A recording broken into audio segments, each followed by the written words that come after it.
Hi, I'm Ava, and I want to share the struggles I've faced with my mother-in-law, Sophia. She's always made things difficult for me. With her old-school views, she never truly accepted me. For a while, my husband, William, and I lived away from her, which meant fewer interactions. But when William took a job near her, we ended up having to deal with her much more. I was used to handling tough personalities, having grown up with challenging parents, so I tried not to let it get to me. Fortunately, William's father, Benjamin, was always kind, but the hardest part was Sophia's influence on my daughter, Luna, who was 9 at the time. Luna adored her grandparents, and they were the closest family she had since I didn't stay in touch with my own parents. Despite our differences, I put my issues with Sophia aside for Luna's sake, wanting her to have a good relationship with her grandparents. William, who valued family deeply, wouldn't hear of cutting her out of our lives. Luna enjoyed her time with them, but Sophia's actions still created tension. One of the biggest problems was Sophia's constant criticism of Luna's diet. She thought Luna wasn't eating right and insisted she needed more nuts for protein. Even though Luna had a severe nut allergy, just the smell of them made her sick. I told Sophia about this countless times, but she ignored me, claiming I was a bad mother for not feeding Luna nuts, believing they could help cure her allergy. I was fed up. We've seen the doctor. Sophia, Luna's diet is balanced, and avoiding nuts is essential for her safety. It's not going to harm her, I explained. But Sophia wouldn't back down. She kept pushing, saying I was doing more harm than good by not exposing Luna to nuts. I was exhausted from arguing, and even though I explained the situation multiple times, she kept trying to get Luna to eat them. Thankfully, Luna always refused. Eventually, I became more concerned about leaving Luna alone with Sophia, fearing she might secretly try to give her nuts, thinking it would help. I'm worried about Luna being with Sophia alone. I don't trust her to respect Luna's allergy. I confessed to William. Relax, Ava. My mom has her own ways, but she knows her limits. And my dad is always there to help if anything goes wrong. Luna loves spending time with them, so don't make a big deal out of it. William reassured me. Still, I couldn't shake the feeling that something bad could happen. We need to talk about this. I can't keep worrying every time Luna's with her. I insisted. Ava, stop stressing. Luna enjoys her time with my parents. I'll talk to Mom, okay? She'll understand, William said. I appreciated his efforts, but deep down, I knew Sophia wouldn't change.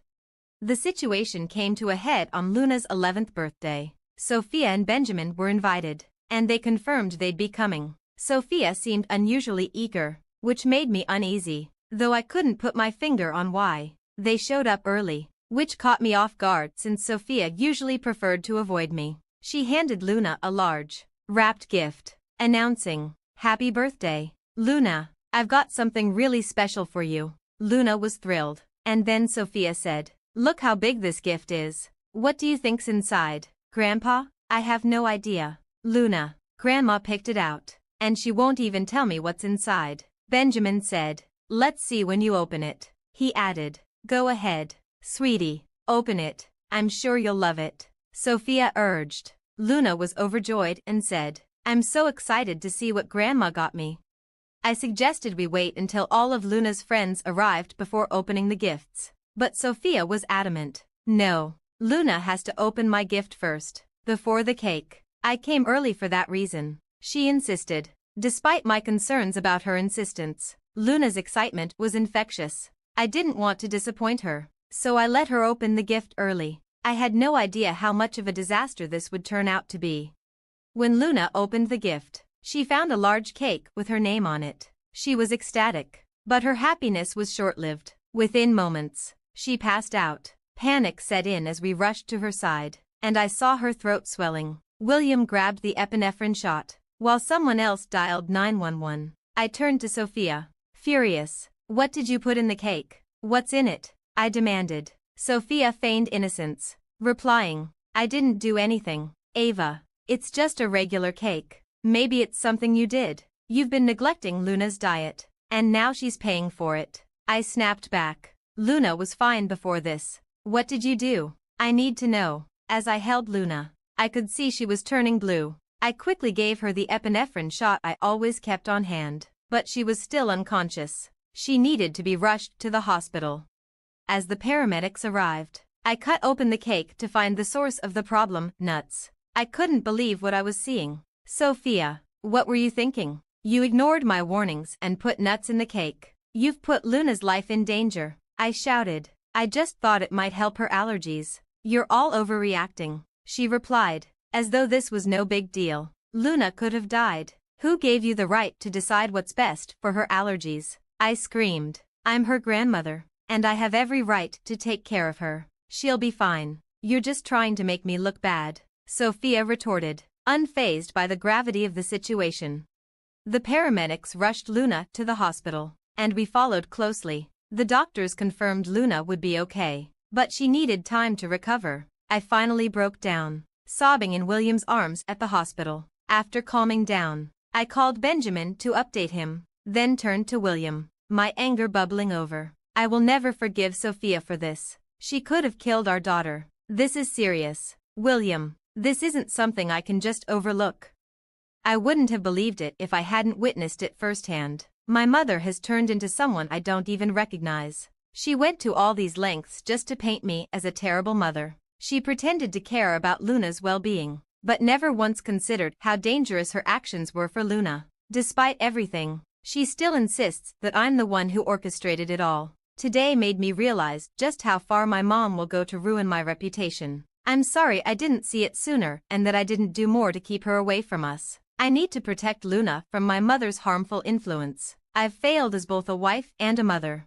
William was beginning to see the severity of the situation, and even Benjamin, who had always been a supportive grandfather, was visibly shaken by Sophia's behavior. This time, she had crossed the line, though she had managed to get away with things in the past. We weren't about to let her escape consequences this time. We decided then and there that we couldn't let Sophia keep causing harm to Luna. Her actions posed a real threat to Luna's safety, and we couldn't allow her to keep wreaking havoc in our lives. Sophia was no longer part of our family. We were committed to protecting Luna and ensuring she grew up in a safe and loving environment. It wouldn't be easy, but for Luna's sake, we were ready to stand our ground.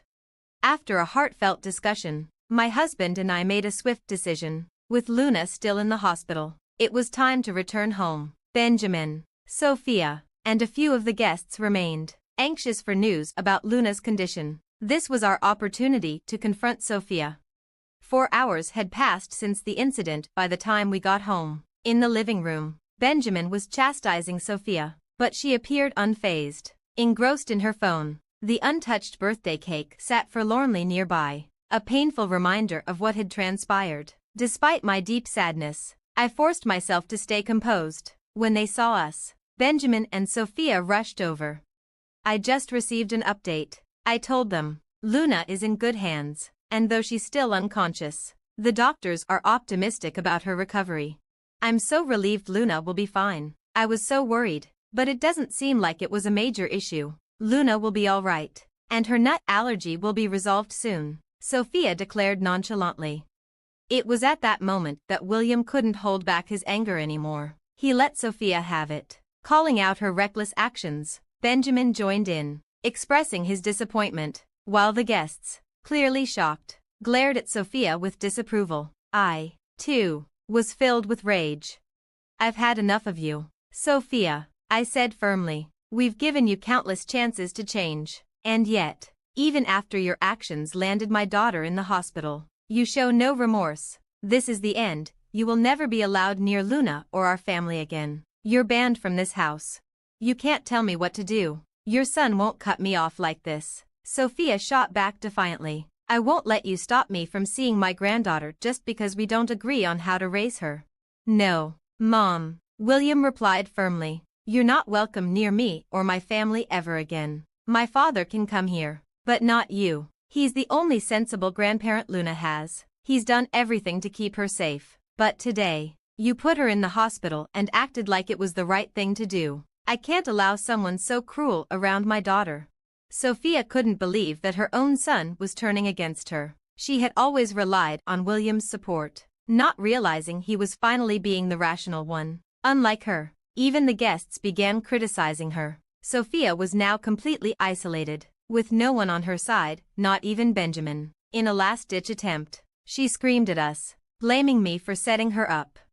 "This is all your fault, Ava. You turned everyone against me. I'll never forgive you for this. You should be begging for our forgiveness. You've ruined your reputation and made sure you'll never see Luna again. I'll sue you for grandparents' rights. I'll take you to court, and the judge will grant me visitation. Just wait and see." "I don't need anyone to back me up," I responded coldly. "You won't get very far with grandparents' rights from a jail cell. I'm sure the judge will find it quite amusing to see a criminal asking for visitation after endangering her own granddaughter." Sophia screamed in denial. "What are you talking about, Ava? Why would I go to jail? I didn't do anything wrong." "You didn't do anything wrong?" I retorted. "What you did was a crime, Sophia. Exposing a child to allergens is a criminal act. It's considered poisoning. Maybe you didn't realize it, but William and I did. We've already called the police on you. And look, they're here now to arrest you." Sophia, in denial, continued to plead. "No, you're lying. This can't be happening. You can't arrest me for this." As two officers entered, they told Sophia she was under arrest. She clung to their arms, desperately begging us to drop the charges. William was unmoved. "Take her away," he said coldly, while I gave Sophia a look that made it clear her deception was finally over. In a last-ditch effort, she turned to Benjamin for help, begging him to do something. "Benjamin, please, you can't let your wife get arrested like this," she cried, but Benjamin remained firm. "When my wife does something this awful and shows no remorse, I won't protect her. I've warned you for years, and you never listened. Today, you put our granddaughter in danger." Sophia tried to justify her actions, but Benjamin was resolute. "I've already cut you out of my life. It's the right thing to do. I'm planning to file for divorce tomorrow. I won't stay with someone like you. I'm going to protect my granddaughter and my kids from you." Sophia's desperate pleas fell on deaf ears. "No, no, no, Benjamin. You can't do this to me. I'm your wife." Ignoring her, Benjamin ordered the officers to take her away. Sophia's cries echoed in the background as we moved forward with our lives. A sense of relief washed over me as William, Benjamin, and I returned to the hospital after the other guests had left. Upset by Sophia's actions, they promised to tell everyone what had happened. The next day, Luna woke up feeling much better but was terrified of Sophia. She cried, begging us to keep her away from her grandmother, recounting how Sophia had tried to force her to eat things she was allergic to. To help Luna process her emotions, we arranged for a therapist. Meanwhile, William and I began therapy together to improve our family communication. Having Benjamin's support was crucial in helping us heal and strengthen as a family. Sophia's life rapidly deteriorated after the incident. Her actions caught up with her, and she faced harsh consequences. When her family discovered what she had done, they scolded her and cut ties. Even her friends turned on her, and she found herself alone, begging for bail money. But no one offered help. Benjamin filed for divorce the next day. Sophia was served divorce papers while still in jail, and the news sent her into a fit of rage. Over the next few months, Benjamin managed to expedite the divorce, using the police report as evidence. Our legal case against Sophia moved forward. Despite the expectation that she would be liable for Luna's medical bills, her financial struggles led to a lengthy prison sentence, and the judge ruled in our favor. We also secured restraining orders to ensure Sophia stayed away from our family. Confident that Sophia would never be able to approach us again, we remained vigilant, but if she dares to cross the line, she will face the full wrath of the fierce protectors determined to keep Luna safe. Thanks for watching. See you in the next video. Stay stunned.